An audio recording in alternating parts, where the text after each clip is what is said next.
영업하시나요? 영업하시나요? 안녕하세요. 안녕하세요. 안녕하세요. 어서 오세요. 손님 모셔. 아유, 반갑습니다. 네, 반갑습니다. 앉으세요. 아이고, 너무 훈남이시네. 본인 소개 좀 부탁드릴까요? 저는 부산에서 온 이성훈이라고 합니다. 아, 부산에서 오신? 부산에서 올라오셨어요? 예. 진짜요? 전혀 감이 안 잡히는데. 부산 사나이? 그렇다면 오늘은 어떤 고민 컷을 해드릴까요? 제가 22년째 조폭이나 뭐 건달, 사채업자로 오해를 받고 있어서 아니, 전혀 그런 이미지 안. 조폭으로 오해받고 계시다고요? 근데 전혀 느낌은 그런 느낌이 아니신데?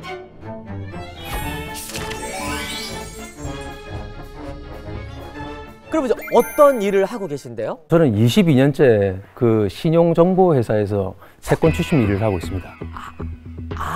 떼인 돈 받아주는 그. 아니 우리 동네 가면 현수막이 있어요. 떼인 돈. 저 뭐야 명함 막 길바닥에 널브러져 있는 거 있잖아. 떼인 돈 받아들인다고 번호 찍혀 있고. 사채업자. 그런 거 아니에요? 떼인 돈 받아줍니다 하면 뭐 이렇게 사채업자, 그다음에 네. 조폭들이 하는 일이라고 얘기를 하시는데 네. 전혀 그런 일이 아닙니다. 현수막 전단지에 떼인 돈 받아들인다고 있을 겁니다. 많이 봤어요. 그거는 100% 불법이고 절대 그쪽에 의뢰하시면 안 되는 거죠. 신용정보회사는 절대 그런 걸 붙이지도 않고 그렇게 홍보를 안 합니다. 그런 현수막 있잖아요. 나도 너무 많이 답답한 심정에 전화를 하려고 그랬어요. 근데 이게 조폭이라든가 조폭이야. 그러면 이제 연결이 돼서 그렇지. 내가 복잡해지니까. 그쪽을 통해서 돈을 그렇지. 받으려고 한다라는 게 또 나면은 기사가 또, 나면 나만 또 이미지만 또. 그래서 전화를 못 했던 거예요. 그럼 전화 안 하신 건 잘한 거네요. 현수막 보고 전화하시는 현수막 보고 네. 하려고 그랬거든요. 그분들은 그거는 진짜 아니네. 조폭이죠. 예, 그 사람들은 조폭도 많고 그리고 선불이나 그다음 착수비, 출장비 같은 걸 달라고 얘기를 해요. 그리고 나서 못 받고 그냥 예, 못 튀는 받으면 경우. 연락도 안 되고 도망가고. 신용정보회사라는 것 자체가 정확히 어떤 거예요? 신용정보회사는 금융감독원에 우리 소속돼 있는 진짜요? 예, 회사입니다. 금융감독원이면 꽤 쉬운 그러니까 예, 믿음이 확 가는 예, 신뢰가 금융감독원의 그 관리와 통제와 감사를 다 받습니다. 그러면 신용정보회사가 우리나라에 많습니까? 저희 나라에 22군데 업체가 있고 그 일하는 직원들만 2만 명 정도가 있습니다. 신용에 대해서 평가를 하고 네. 하던 부분들이 신용정보회사가 맡았던 일입니다. 네. 근데 IMF 이후에 수많은 채권 채무 관계가 발생을 하고 네. 채권자들은 돈을 못 받아서 뭐 극단적인 선택도 하고 그다음에 채무자분들은 또 돈을 줄 수 없으니까 숨어 다니고 하다 보니까 그런 범죄가 정말 많이 일어났었어요. 그러다 보니까 이건 도저히 범죄도 그렇고 행정력 낭비도 있고 해서 국가가 합법적으로 돈을 받을 수 있도록 그 신용정보회사에 그 허가를 예, 추심 허가를 주게 된 겁니다. 저기 오해를 많이 받으시겠습니다. 직업 얘기하면. 정말 진짜 오해를 많이 받습니다. 22년 전에 그 이 일을 처음 시작할 때도 그 친구들이나 주변에서도 100이면 100 다 그런 말을 하세요. 그쪽에 다 깡패 일하는 데 아니냐. 맞아. 그래서 뭐 명절 때 가도 친척분들이 다 이렇게 뭐 무시, 멸시, 괄시 다 하시고. 예. 다 그쪽 조직인 줄 알고. 예. 그리고 결혼할 때도 우리 장인 장모님이 연세도 많으시고 예. 시골에 계시는 네. 분들이거든요. 네. 뭐 그러다 보니까 정말 보수적이시라가지고. 그렇죠. 그럴 수 있죠. 예. 그리고 우리 처형들이 전부 다 선생님들이에요. 아유야. 그러다 보니까 그런 집안 보수적인 집안에 그런 식구들 사이에 채권 추심하는 깡패가 조폭이 들어간다 이렇게 하니까 얼마나 반대가 영화가 심했겠습니까. 그러니까. 그런데 그 찰나에 우리 그 장인어른분께서 돈을 떼이는 사기를 당하고 돈을 떼이는 운명적인 장난이야. 어머. 제가 합법적인 절차로 돈을 받는 부분들을 이제 보여주다 보니까 믿음이 가게 됐었고 그렇죠. 그다음에 마지막에 그 돈까지 다 받았어요. 아니, 어떻게 그거를. 아니 잠깐만. 떼인 돈을 받아주실 수 있어요? 제가 제일 잘하는 일이 떼인 돈을 받는 겁니다. 돈을 받아준 데 나 약간 있었어? 심장 떨려. 왜? 찾던 분이에요? 나 너무 많아. 아, 야, 정말. 됐어. 아니 근데 그러면 네. 예를 들어서 돈을 받으려고 그러면 내가 차용증이나 이런 게 좀 있어야 돼. 지금 상담하시는 거예요, 원장님? 뭐 세금 계산서나 이런 부분들이 있으면 있죠. 되지만 근데 그게 없으면 보통 개인이 일반 개인들 같은 경우는 그 보통 차용증, 지불각서 아니면 내가 돈을 빌려줄 때 뭐 통장으로 돈을 빌려주는 경우가 제일 많을 찍힌 게 거예요. 있구나. 예, 그러면 그걸 가지고 뭐 지급 명령이나 소송을 해가지고 법원에서 판결을 받으셔야 돼요. 근데 지급 명령이나 그런 거를 저 법원에서 판결을 받았어. 예. 판결을 받아도 돈이 없다고 하면 안 주잖아요. 그럼 지급 어떻게 해요? 명령을 깜빵 가야 되나? 했는데도 어떻게 되나? 형사 고소를 하고 너무 누군데? 내가 받아줄게. 야 우리가 가자. 야 원장님 띄워주자. 누군데? 저 정도면 지금 내가 나서야 될 판이지. 아 그거 야 네가 내가 가야 나서라. 된다. 김 팀장 갔다 와. 아니 지금 손님 모셔놓고 자기가 상담하고 있어 지금. 아! 제가 나중에 명함 드리겠습니다. 제가 나중에 명함 드리겠습니다.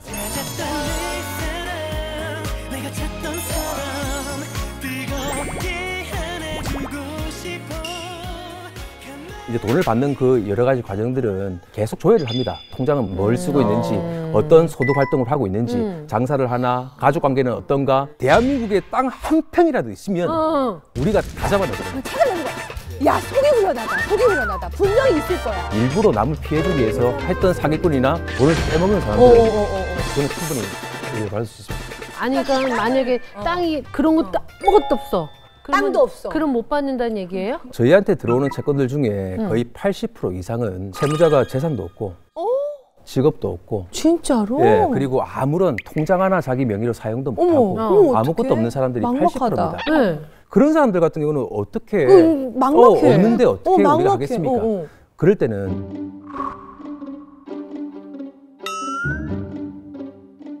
첫 번째가 돈을 벌 수 있게 도와줘야 됩니다. 알바 잘하는데 소개시켜주든 일을 할 수 있게끔 사람을 북돋아줘야 된다는 뭐 거야. 세상에 웬일 그 생각은 못했네. 그리고 두 번째는 이때까지는 다른 데 의뢰를 하려고 하면 변호사, 법무사 많은 비용들이 들어가다 보니까 맞아. 의뢰를 못하고 있던 거예요. 맞아요. 또 수백만 원, 수천만 원 줘야 되니까. 근데 저희가 무료로 받아서 구해도 해주고 만약에 돈을 받아준다면 그 사람한테 다시 살아가게 할 수 있는 원동력도 되고 그러면 저도 좋고 돈도 받아도 그럼 좋고. 실제로 그러면 그렇게 해서 약간 좀 손 잡아줘서 일을 해가지고 갚은 경우도 있나요? 지금도 많고. 너무 많겠지. 갚고 있어요 매달. 예, 네, 갚고 있습니다. 혹시 궁금해서 그런데 유명인 예, 직접 해보신 적도 있으세요? 연예인 있었어요? 여러 건 있어요. 아, 연예인 분들이 의외로 채권 채무 관계가 생기는 부분들이 많습니다. 많아요. 달란 말을 못해 이미지상 또. 아니 달란 말 하는데 안 줘. 아 여기도 있네. 호영이도 있어. 우리 김 팀장도 있어. 연예인분들 같은 경우는 이제 그 이미지가 있다 보니까 많은 분들이 요식업, 그냥 프랜차이즈 사업이나 이런 부분들을 많이 하시는 분들이 많더라고요. 그분이 이제 그 프랜차이즈 사업을 하시니까 당연히 유명인 얼굴을 탁 걸어놓고 하면 잘 되고 또 사람들이 많이 찾아줄 걸로 알고 투자자들이 좀 모였어요.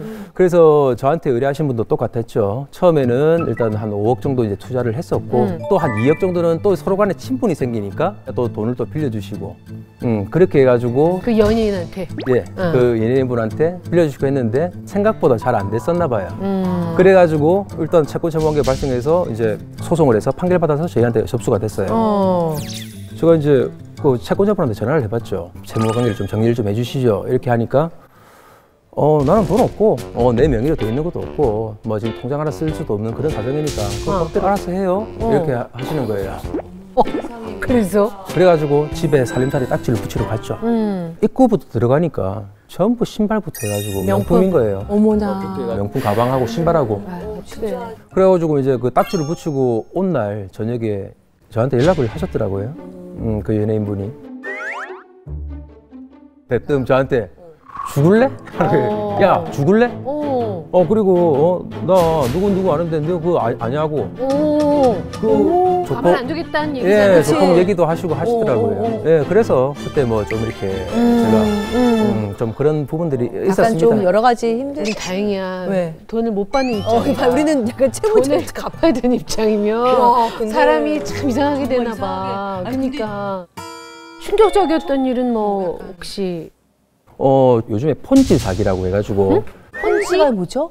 이자를 조금 준다 해가지고 보통 처음에는 조그마한 금액이 들어갑니다. 500만 원, 1000만 원. 맞아. 뭐 이런 식으로 해가지고 처음에 시작이 돼요. 이자 좀 주지. 엄청 주지. 잘 줍니다. 1년에 한 40%, 50%씩 막 이자 주니까 너무 잘 되니까 부모, 가족, 끌어오죠. 친척 다 끌어와가지고 다 오는 거예요. 근데 또 잘 줘요. 한 6개월. 근데 제일 많을 때 한 번에 터뜨리고 나가는 게 폰지 사기거든요. 그런데 이분도 처음에는 1,000만 원 갖고 시작했는데 마지막에는 13억이라는 정도에 13억이라는 본인 돈 13억을 준 거예요? 예. 어머, 어떡해. 야, 진짜 본인 정말 너무. 그 사람하고 한 15년 된 사이였어요. 그런데 그래, 아는 사람이 친한 사이가 무서워. 그러더라. 아는 사람이. 아유. 그런데 그 돈이 자기 돈이었으면 모르겠습니다. 부모님한테 또 친구들한테 아우 식구들 돈을 다 그렇게. 해가지고. 가족이랑 다 등지게 돼 또 어떡해. 어머 너무 안쓰럽다. 네, 그렇게 해가지고 돈을 못 받다 보니까 그분한테 가가지고 내 돈은 아니더라도 친구들 우리 부모님 돈만큼 달라고 했는데도 불구하고 안 주지. 무릎 꿇고 사정하면 줄게. 어머 그 채무자가 예. 어머야. 그리고 요즘에 정말 신문, 언론, 매스컴에서도 그런 얘기들이 많지만 그 채무자분들이 그 생활고에 좀 이렇게 시달려가지고 힘든 부분들 많다고 얘기를 하지만 오히려 반대편에 채권자분들이 그 힘든 부분도 정말 많습니다. 맞아요. 그리고 그로 인해 가지고 돈을 못 받다 보면 우발적인 살인들이 정말 많이 일어나요. 그럼요. 4개월 전에 저희 채권자분이 한 2억 정도 되는 금액인데 그 영세하게 사업을 하시는 분이었어요. 그 돈을 못 받으면 직원들 임금도 못 주고 그 다음에 그 임대료도 못 내는 그런 상황이었습니다. 그런데 채무자는 명의를 돌려놨어요. 돈 없다. 내 명의도 아닌데 뭐 법대로 해라. 백제라네. 근데 뻐젓이 벤츠 타고 다니고 그 앞에 사업자 그게 화가 나. 그 벤츠 팔면 벤츠 팔아서 주면 되는 거를. 그러니까 보통 채무자분이 어려울 때는 그냥 돌아갑니다. 보통 사람들도. 그런데 그렇게 하는 걸 보니까 너무 막 거기서 골라줘. 억울할 것 같아 막. 그래서요. 네, 거기서 했어? 우리 그 채권자분이 그 사람을 칼로 찌르셨어요. 어떡해. 예, 그래가지고 우발적으로. 우발적으로 다친 게 화나지. 아니고 돌아가셨습니다. 누가 그 채무? 예, 채무자분. 예, 그런 일들이 계속 뭐 끊이지 않는 것 같습니다.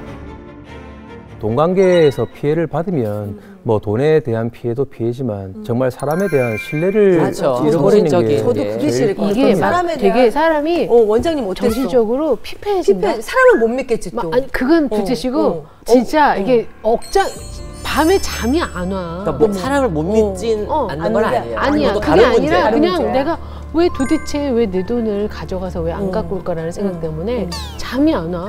그럼 막 분하고 예, 보통 사람에 대한 신뢰가 이제 없어지고 이제 조금 더 있으면 아 내가 잘못했었나?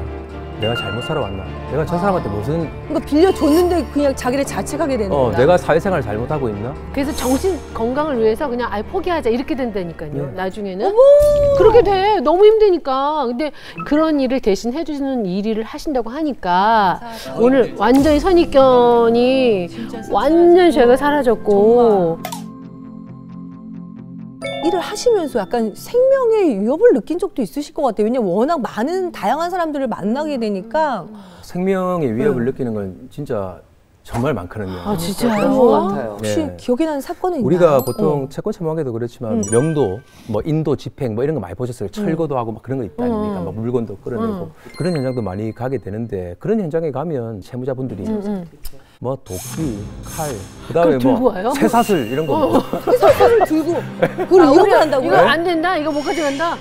못 가져간다. 뭐 와봐라. 여기에도 들어와봐라. 다 죽여버린다. 진짜 이런 게 와, 이거 뭐 엄청납니다. 그래서 한 예로 채무자 집에 집행관들하고 법원에 살림살이 딱지를 붙인 겁니다. 감정은 상할 대로 엄청 상했겠죠. 그 상태에서 저한테 이제 의뢰를 하신 거예요. 그래서 제가 채무자분한테 전화를 했죠. 이런 일로 법원에서 판결까지 났고 이제 돈을 갚아주셔야 안 되겠습니까? 입금이 되면 그 경매권에 취하를 하겠습니다. 하니까 돈 없는데? 와봐라. 싸잡아서 죽여줄게. 이렇게 하시더라고요. 무섭다. 저도 이게 일이다 보니까 어쩔 수 없이 또 합의가 안 되니까 경매를 하러 갔을 거 아닙니까? 어머 어떡해. 진짜 발끝부터 손가락 끝까지 문신을 해가지고 이렇게 두 사람이 앉아 있는 거예요. 그래가지고 어떡하면 좋아. 어떻게 해야 돼? 딱 칼 두 자루가 붕대를 감아가지고 웬일이야. 어머나 미치겠다 웬일이야. 진짜. 야 너 누구야? 마 니 누구? 이라는 거예요. 아 저 그 연락 드렸더니 그 이성훈입니다. 하니까 아 여기 들어와봐. 엄마 들어와봐 임마. 어떡해. 하는 거예요. 그래가지고 신발장까지 딱 들어가니까 친구 한 명이 뛰어오는 거예요. 어머. 옛날 문 보면 그 동그란 잠그는 잠그는 거 거 있잖아요. 있죠. 동그란 거 잠그고 위에 시건 장치 있잖아요.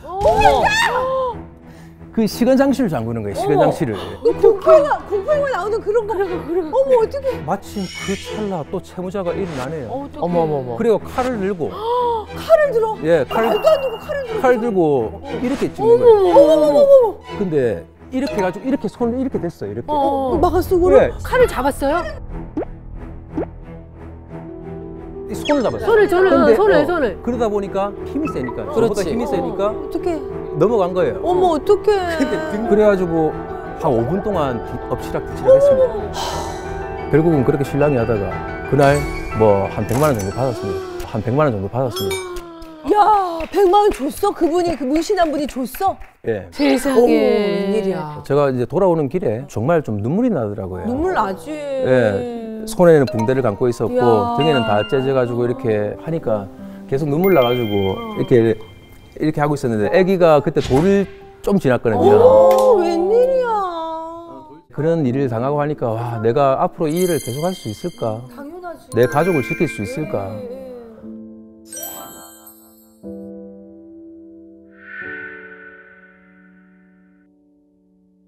이 일을 꿋꿋하게 하는 이유가 또 있을 것 같아요. 지금 우리나라 같은 경우는 정말 전체 그 우리 법원의 소송 사건을 보면 2021년도 기준 629만 건에 달하는 소송 사건이 있을 겁니다. 629만 건?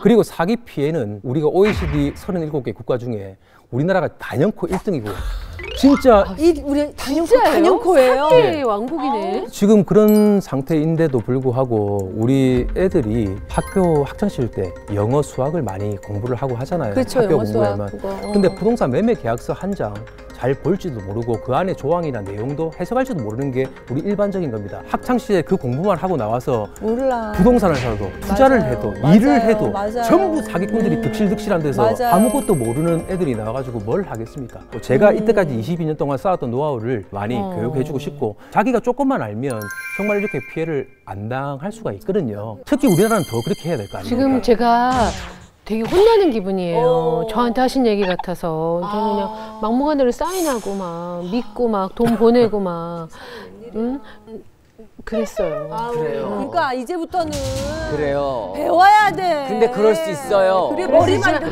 빡빡하지 말고. 그러니까 이게 나의 마음 상태야. 그래. 아우. 하여튼 오늘 되게 공부가 많이 되고 너무 진짜. 그냥 돈을 받는 직업이 아니라 신념이 있으시고 확고하게 본인이 멋있다. 이걸 해야 된다는 확고한 목표가 있으시니까 더 잘 되셨으면 좋겠고. 네. 아니 오늘 고민 어떠셨는지 한번 여쭤볼게요. 아니 난 너무 좋았어. 아니 여기 말고 내가 아니야. 아니구나. 아니 난 너무 원장님. 나는 오늘 커트가 너무 오늘 마음에 들었어. 아주 그냥 딱 잘 오셨거든. 영양 트리트먼트 한번 열어보세요. 서비스예요. 이거 뭐야 이거? 편견. 그리고 많은 분들이 이 직업에 대해서 굉장히 편견을 또 고정을 갖고 계시니까 그걸 이제 다 지우라는 의미에서 고정관념과 지우개. 감사합니다. 열심히 뛰어다니시니까 그렇지. 예, 요거 마사지기 힐링 하시라고 무슨 마사지기? 예. 아유 감사합니다. 하시라고. 예. 오늘 방송을 통해서 진짜 뭐 조폭으로 뭐 이렇게 오해를 받으셨던 그런 아니네. 부분들이 많이 오해가 풀리셨을 거예요. 아니 저부터도 정말. 다른 사람들 뒤지치고 저부터도 완전 오해가 풀렸어요. 제 마음이 뻥 뚫린 것 같아요. 아우 진짜.